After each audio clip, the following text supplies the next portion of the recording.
The word jihad is mentioned in the Quran about 41 times. The words mercy, peace, and compassion are mentioned about 355 times. Yes, come in. Come on in, Riaz. Sit down, please. Contrary to popular belief in most Western cultures, Islam is a religion that preaches peace and tolerance. Yes, Patricia. If Islam truly is a religion that preaches peace, then how come the world's most troubled spots, the West Bank, Afghanistan, Pakistan, Iraq, they're all plagued with Islamic terrorism? Well, that depends on your definition of terrorism.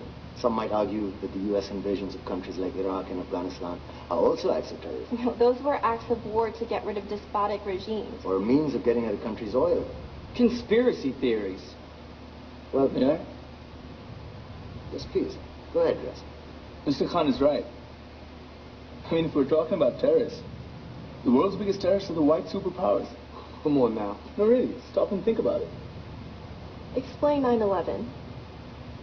Okay. Do you know how many people died in the Twin Towers strike?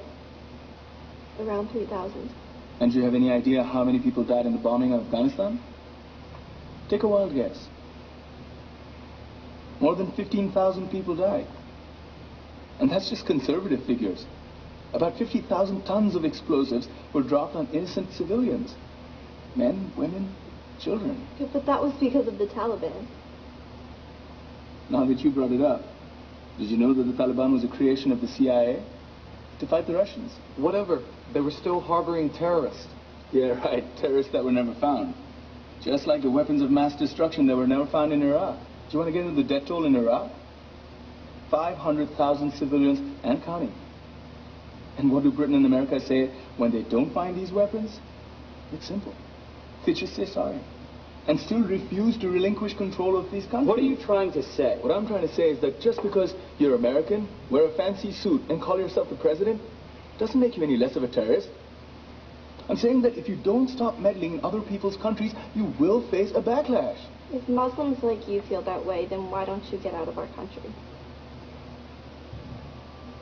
We will. As soon as you promise to leave ours.